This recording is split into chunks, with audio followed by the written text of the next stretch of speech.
Hey everybody, how's it going? Hope you're having a lovely day. What is Welcome up? to today's episode of How Somebody Else is About to Get Effed. I'm your host, Luis Rossman. Oh, Today yeah. we're going to be continuing going over Bambu Labs. Bambu Lab is a company that makes 3D printers that make it a lot easier to get into 3D printing if you don't understand how everything works when it comes to 3D printing.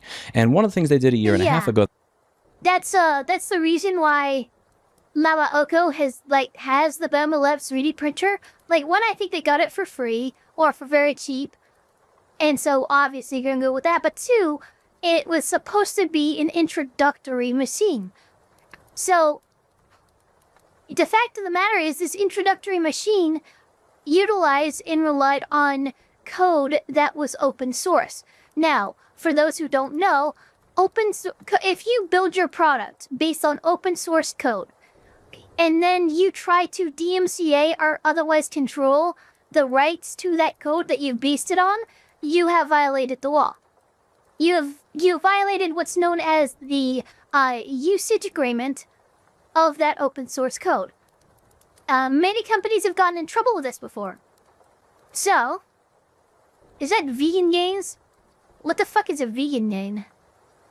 Or you could be like me and get the cheapest Chinese 3D printer known to mankind. GPL code to be specific. Eva, thank you. Thank you, Festiva, yes. I'm really kind of saying it just as an overarching thing, but yes, specifically it's GPL code. that I went over in these videos is they added these authorization controls that did not exist when people bought the printers that limits how third-party software can work. Festiva, remember we have a fucking delay, and I swear to God, if you lose your shit, I will slap your shit. Work with the printers and limits what you're able to do with it. And this is something that pissed off a lot of people. They like the fact that it's a very easy to use ecosystem, but they don't like the fact that it was sold with this set of freedoms and now it has less. Anyway, there's something called Orca Slicer. It is a third-party slicer, and there are limitations put on how you can use it. For those of you who don't do 3D printing professionally, you go, what the hell is that? TLDR, a slicer is the thing that takes the really cool image and 3D model of what it is you want to make and tells the 3D printer how to make it. It's what makes the 3D printer go vroom. Now, many people wanted to use these third-party slicers, and they don't want to deal with Bambu Lab's authentication system. So someone came out with code that allows you to just use the 3D printer the way you... Alright, Festiva is challenged by authority in my own stream. Mods, I need you to invert their penis. were able to use it when you first bought it, which I think is great. And this developer received a message saying that it would then come with a cease and desist notice if he did not remove his code, along with what I perceive to be... I'm sorry, they gave him a cease and desist? They actually gave... Okay, what the hell? In my opinion, legal threats. And Bambu Lab also... Look, a C&D is absolutely, more or less, a legal threat. Okay, yes, no, Lewis is absolutely right here. They basically threatened him legally, because all a cease and desist really is, hey, will you reach out to a company, a person, whatever the hell you want them to stop doing what they're doing, right? You reach out to them and go, hey, this is all the documentation of the behavior that I have a problem with you having, that I like you doing, and I'm asking that you stop and that we redress these grievances out of court. If you do not stop, change course, whatever, if you do not cease and desist, right, I am going to pursue legal action. And I'm going to cite the cease and desist document in my complaint, showing the judge and the courts that, hey, I tried to fucking settle this out of court. He was being a dick and I have no other recourse. That's the whole point of a cease and desist. So, in my opinion, a cease and desist is more or less a legal threat. Invoked and mentioned Section 1201 of the Digital Millennium Copyright Act when they were sending this developer the threat. I was able to confirm this from the messages that I've seen. Section 1201 of the DMCA is a law that criminalizes the... Yeah, 1201, yeah. Okay, I was right the first time. ...breaking of a digital lock, even if it's to fix something that you bought and paid for so you can use it again. This is the same law... It really needs to be reformed. If not, that section just needs to be taken out. It's so retarded. That gets used to sue ink cartridge manufacturers when they make ink cartridges that work with printers that have DRM in them. So when Lexmark wanted to make printers that would only work when you bought Lexmark ink, and somebody else figured out how to get around this, you could buy ink from people that are not going to rip you off and bend you over, they got sued. And they used this garbage law for that lawsuit. I despise this law, and it is a law that Fulu Foundation is dedicated to reforming in the United States. So they sent this notice out, and the developer took down his code. Now, I offered $10,000 if he put his code back up, and we had a good conversation back and forth, and he said, I'm not interested in a prolonged legal battle. I simply wanted to make the point that Bambu Lab is violating the GPL. What is AGPL? AGPL is a software license, and the way that this software license works is if I make a program using AGPL, that means that if anybody uses my code, they have to make my code available, they have to make their changes available for free. And that is why Festival did correct me. It is the GPL code that we're talking about. I was talking too broadly, and I will admit that. I apologize. They have to allow anybody to redistribute it and modify it in any way. So if I make closed source software, you don't have the right to the code to that software. But if I make open source software and you decide to use my software to make your software, you have to make the changes available. And if you don't like it, then you don't use my code. Bambu Labs chose to use that makes sense to me. Other people's code when making their software. And the code that they were using was AGPL. What that means is that when Bambu Labs uses that code to make their own software, they have to make elements of their own software available for anybody to use, redistribute, or modify. That's the law. That's the way it works. That's what they agreed to at the point that they used it. And what they tried to do is change this. So well, this is the issue, right? So I imagine Bambu Labs came out. They did this. Powell did to make things work the way they did before is he took Bambu Labs open source code. He took that AGPL code, he posted it to his repo and said, you can use this in order to use your printer again the way you did before. What Bambu Lab said is that he was impersonating something else and doing this in a deceptive manner. They tried to make it sound like what Pavel was doing was hacking and wrong. And I thought that this was absolutely hysterical. They were also claiming that this is against their terms of service. And they don't seem to understand how this works. This is a very, very oversimplified way of putting it.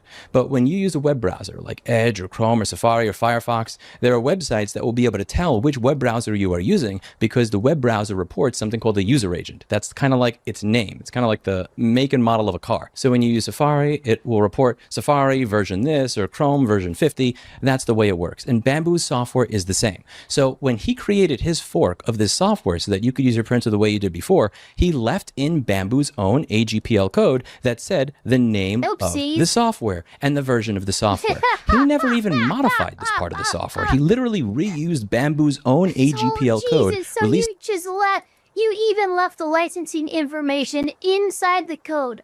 You didn't even try to fucking okay, wow. It's under an AGPL license that allows anybody to be able to redistribute, modify, and use the code as they please. Bambu Lab said as follows: when this particular Orcus Lysa 4 communicates with our cloud services, it quietly introduces itself as official Bambu Studio, with a hard-coded version number and all. That's precisely the point where code modification crosses into impersonation. Modifying and distributing AGPL code? Absolutely. But impersonating official clients in communication with our cloud infrastructure is not allowed. Now, this is interesting to me for a number of reasons, because he never actually modified the code. He's literally using Bambu Lab's own open source AGPL code without modifying it. And I link it right here in this wiki. He did not impersonate anything. He literally just used that software. Now, they're saying that their cloud is a private service and access to it is governed by a user agreement in terms of service, not an AGPL license. But they're not filing a takedown on anything related to their cloud service. They're filing a takedown notice on his AGPL code, which is literally a copy and paste of Bambu Studios' AGPL code. AGPL license code is licensed as follows, and I quote, "You may not impose any further restrictions on the exercise of the rights granted or affirmed under this license. All other non-permissive additional terms are considered further restrictions within the meaning of Section 10. If the program as you received it or any part of it contains a notice stating it is governed by this license, along with a term that is a further restriction, you may remove that term." AGPL license code means that anything you make from it cannot have further restrictions on it. That is the price if you want to reuse somebody else's open source code, and that's what they agreed to. Now, here's what the terms of use of Bambu's cloud say. Except as otherwise expressly permitted, you shall not, nor allow any other person to misappropriate, intrude, or make other inappropriate use of the product, included but not limited to modify, discoder, I think they mean disorder, but maybe that's a typo, copy, reverse engineer, publish, publicly disseminate, decompile, export codes, disassemble, or create derivatives of the product in any way. That's not how this works. They filed a takedown notice on a code library that is literally a copy and paste of Bambu Lab's own code. A Reddit user made a great analogy here. It's more like someone opened a gym on a public square and then decided to try to forbid people from using the public square. I can't open a gym in Union Square and then get people in trouble for trespassing on my gym that was built on somebody else's property. You can't do that. That's not how any of this works. The thing that I find the funniest about this is not only did they try to get the code taken down This way, they also tried to use Section 1201, which says you're not allowed to break a digital lock to gain access to a protected work. Here, you can't do that. There's no breaking of a digital lock here.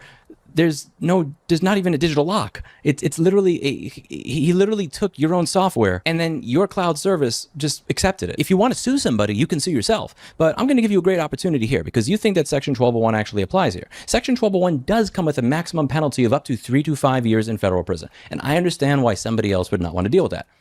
So I uploaded the code to my own GitHub. If you want to check it out here. Now, if you're one of the lawyers for Bambu Labs, that one of the people that is stupid enough to take this fucking case, I sincerely hope that you are not taking this case on contingency, by the way. Please charge an hourly fee. But just in case you think that this is going to be an easy win, let me just introduce myself. Hi, my name is Luis Rossman. 10 years ago, Apple's law firm, Kilpatrick & Townsend, asked that I would remove my repair videos because they had schematics in them, and I never did. They've remained up for over the last 10 years. In Colorado, I was able to get a right to repair bill passed that John Deere was opposed to. We also got one passed for wheelchairs. In Minnesota, we were also able to get a right to repair bill passed. In Colorado, Cisco tried to ruin that bill along with IBM, spent several $100,000 trying to, and we won there. When I worked at Fudo, I recruited a team that creates an application called GrayJ, a third-party viewer that allows you to view YouTube videos and videos across all platforms. Google didn't like this. They sent a cease and desist to us. I responded to them, and GrayJ remains up to this day, and you can still download it. Another company wanted to sue me for about $10,000 a day. One day after my response, his lawyer fired him. If you think that you can do better than Apple, Google, Cisco, IBM, John Deere, and the entire medical industry, well, be my guest. You can try, but I don't think it's going to end very well for you. And here's a message that I have for Bambu Labs. If you so much as send me a fucking postcard, here's what I'm going to do to you. Number one, I'm going to hire the best lawyers to destroy your entire Section 1201 claim. We will make you look so bad that this will be part of the precedent that we use for reforming this law in the United States of America. Number two, AGPL violations. AGPL violations are when large companies use open source code that other people have made and they don't redistribute it or they place limits on it. That is against the license. John Deere has done this. Vizio has done this. Tons of companies do this because they realize that for the most part, the people that make code like this, the people that are just willing to help the community and make code that anybody can use and redistribute with no limits on it, they tend to be a little bit more socialistic-y, communist-y in nature. I'm not even saying that as a bad thing. My point is they're just not the type of people that have a lawyer on speed dial to say, sue that company and get them in trouble for this. They're just the type of people that just want to make and create cool stuff and have fun and help the world. And most companies know this. They realize that there's nobody to go after people who take part in these types of flagrant AGPL violations. That's not me. I know the organizations that have gone after the companies that have abused AGPL license code and tried to hide it behind some sort of paywall or restriction later, that have not reproduced it or lied about using AGPL code, some of them with great success. And I'd be more than happy to call them up and ask if they could start going after you, combing through all your code, combing through your terms of service, seeing what laws you've broken, seeing whether or not you should have to redo your entire fucking software stack from beginning to end in order to not be in violation. Whatever amount of money that you cost me, I will ensure that I cost you a minimum of 5 to 20 times that in legal fees. I am that confident in the fact that your case is garbage. So do your best. Try to take down my GitHub repo. Send me a cease and desist. I look forward to your notice. That's it for today, and as always, I hope you learned something. And if you want to learn about Section 1201 of the DMCA, why it is one of the most ownership-unfriendly laws in the books in the United States of America, and why it needs to get the fuck out of here, if not at the very least get reformed, check out fulu.org, where we talk about these items on a regular basis. Read around and stick around the channel. That's it for today, and as always, I hope you learned something. And again, Bambu Lab, if the legal team at Bambu Lab is watching this, make my day. Like, I'll have fun with this one. We He's also just ready have to fight people. It's so hilarious. Yeah, no, that's pretty fucked up. Not gonna lie. Bambu Labs. I don't know what the hell, but you should probably. Oh, here we go. Consumer Rights Wiki. Yeah, cease and desist against the Orca Slicer Bambu Lab Re-Enablement Project. Okay, so this is. Yeah, no, I don't. This is kind of what happens. As these labs, right? These or companies will get a hold of software that's licensed GPL license, and what ends up happening is they'll use it for a while. They use it for maybe even years. I don't know how long. That's a year. Bambu Lab creation date. Okay, so they've been around for about 6 years. In Shenzhen, China. So it is a Chinese manufacturer. So what happens And you know what? It does not surprise me. It's a fucking Chinese manufacturer. They do not seem to understand how our licensing situation works. But they'll use it for years. And then I don't know if they think like, oh, enough time has passed, maybe no one will realize that, hey, this code is not actually ours and we don't have a right to to freaking DMCA and other, shut down other people for using the same code. I think they just think that like, oh, enough time has passed and everyone will forget. I think that's kind of what happens in it. I don't know. It's very strange. Very strange. Bing Chilling. He dealt with New York business taxes. He can deal with Bambu Labs. Yeah, no, he could.